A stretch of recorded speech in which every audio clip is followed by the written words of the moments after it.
Akkam jirtu hordoftoota chaanaalii FUM kun qophii New Tekstaarii.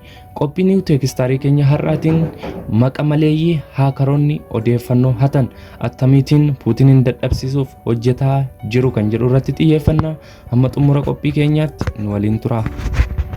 Gareen maqa maleeyyii Anonymous weerara Ukraine dadhabsiisuuf jechuun Vladimir Putin irratti erga waraana saayibarii labsaniin booda Raashiyaan odeeffannoo haleellaa saayibariitiin muddamaa jirti nuun jedha odeeffannoon BBC irraa arganne.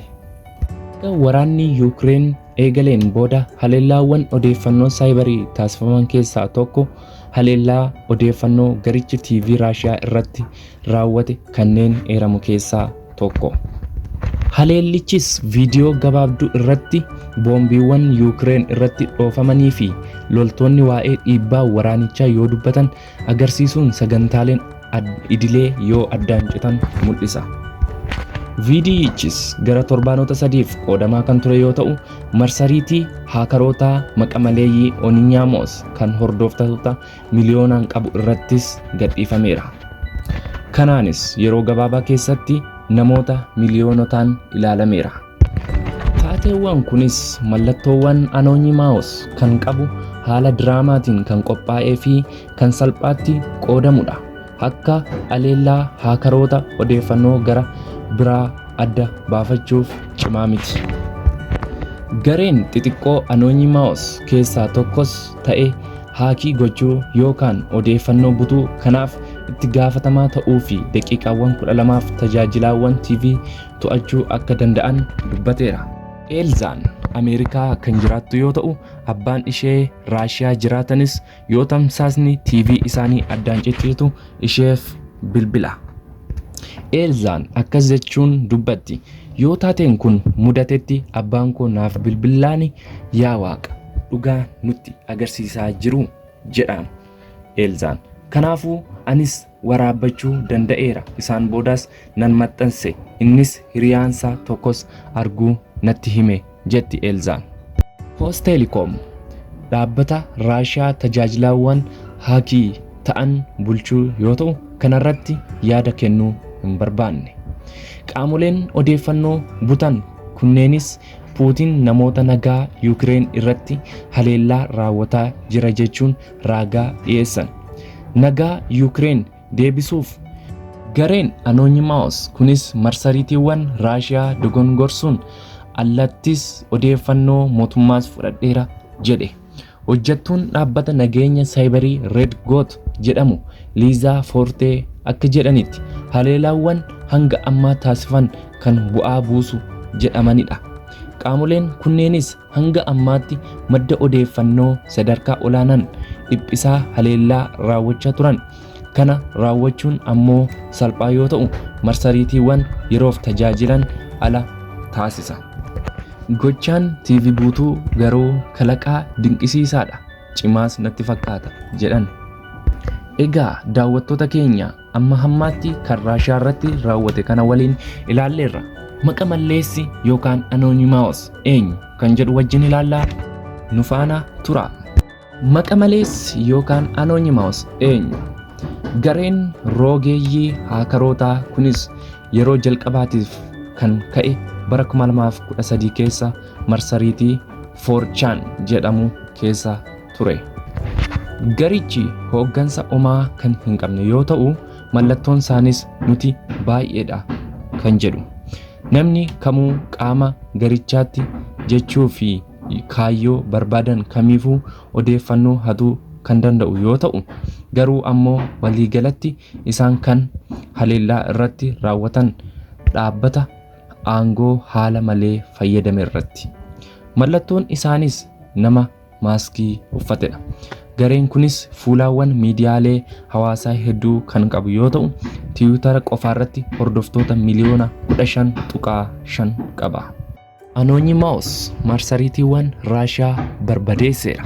Forteen akka jedhanitti kunis marsariitiiwwan to'achuun qabiyyee isaanii geeddaruu hammata. Hanga ammaattis haleellaawwan burjaajinaa fi salphina qaqqabsiisaniiru. Garuu ammoo ogeessonni saayibarii rogeessummaa haakaroota erga waraanatti as dabalaa dhufeen baay'ee yaadda'uu dubbatu. Garichi akka tasaa niitoorkiiwwan hospitaalotaa balleessuu yookaan hidhataawwan koominikeeshinii kompiitaroota murteessaa ta'anitti hidhata qaban adda kutuu danda'u jedhanii yaadda'u. Waan akkanaa takka argee hin beeku jetti Emily Tyler barruu imaammata saayibarii irraa. Haleellaawwan balaa qaqqabsiisuu danda'u, haleellaawwan cimuus ni danda'u yookaan namni tokko akka tasaa dhaabbata namootaa nagaaf murteessaa ta'e irraan miidhaa qaqqabsiisuu danda'a jechuun yaaddoo qabdu ibsiti. Anoonyimaawus waggootaaf akka ammaatti si'oomee hin beeku. Roomaan lammii Yuukireen kan hojii kalaqa teekinooloojii hojjetu yoo ta'u, hoogganaa garee haakaroota Stand for Ukraine jedhamuuti. Hanga Raashiyaa biyya isaa weerartutti Anoonyimaawus waliin hidhata homaatu hin qabu ture. Inniif gareen isaas wayita marsariitii eejensii oduu mootummaa Raashiyaa taas jedhamu butanitti yeroo gabaabaaf ergaawwan farra Puutiin maxxansuu fi aasxaa mallattoo garee isaanii itti dabaluu hima. Roomaan mana jireenya isaa Kiiviv keessaa waraana Yuukireen deeggaruuf garee qindeessuun marsariitiiwwan aappiiwwan Androidii fi kan kana fakkaatan uumuun yaalii lammiilee Yuukireen deeggaraa jiraachuu dubbata. Yuukireeniif qawwee hidhachuuf qophaa'aadha. Ammaaf garuu karaa teekinooloojii kompiitaraatiin bu'aa gaariin kenna. Kanaafuu teekinooloojii odeeffannoo kanatti fayyadamee haleellaa ittisuu qindeessuuf kompiitaroota lamatti gargaaramuu mana keessaan jira jedha. Garichi yeroo muraasaaf tajaajila tikkeettii baaburaa Raashiyaa kan naannoo akka hate ibsullee BBC'n garuu madda walabaa irraa hin mirkaneeffanne. Hangaa si yookaan firoota kee irratti yaaddoo uumutti gochaawwan kunneen seeraan alaa fi dogongora jechuunis sirrii miti jedhee falma. Garee haakaroota biraan gama Poolaandii maqaa Squad 303 jedhuun moggaafamee ka'es kan biraati. Moggaasni maqaasaas garee bara waraana addunyaa lammaffaatti waraana Poolaanditti beekamedha. Anoonyimaawus waliin yeroo hunda ni hojjenna.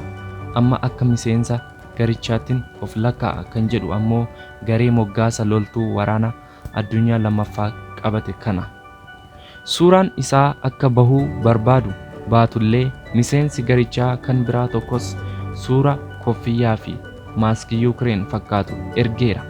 Haala keessa jirrus guyyaa qawwee qabadhee ooleen halkan ammoo garee Anoonyimaawus waliin maxxansaa bulaa jechuun ibse. Garichi marsariitii hawaasni gara lakkoofsa bilbila Raashiyaatti ergaawwan dhugaa waa'ee waraanichaa akka ergan dandeessisuu uumeera.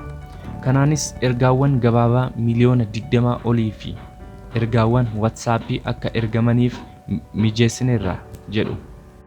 Gareewwan lamaan kunneen akka jedhanitti wal ta'uun hanga ammaatti gumaacha hedduu Yuukireeniif taasisan. Gareen kunis gochaan seeraan alaa raawwachuu attamiin akka mirkaneessu gaafatame. Odeeffannoo dhuunfaa kamuu akka hin hanne yookaan akka hin qoodne ibsuun odeeffannoodhaan waraana mo'achuuf Raashiyaatti dubbachuuf yaalaa jirra jedhe. Guyyoota ittaananittis hojii odeeffannoo haakii gochuu dhiibbaa olaanaa geessisan raawwachuuf karoorfataa jiraachuu dubbatan. Gareewwan Raashiyaa irratti argaman Yuukireen irratti haleellaa raawwataa kan jiran ta'ullee haalli isaan kan hir'ate fakkaata. Amajjii irraa kaasee Raashiyaa irratti haleellaawwan qindaa'an 3 raawwatamaniiru. Sirnoota kompiitaraa Yuukireen lakkoofsa gadaanaa qaban irratti haleellaawwan cimaan Waayiper 3 yaalameera. Haleellaa guyyaa roobii raawwatameen boodas viidiyoon pirezidaantii Zelenskiin soban qindaa'ee buufata TV Yuukireen 24 irratti mul'atee ture. Egaa daawwattoota keenya oduu New Tekstaarii keenya har'aan akka waan guddaa irraa barattan shakkii hin qabnu.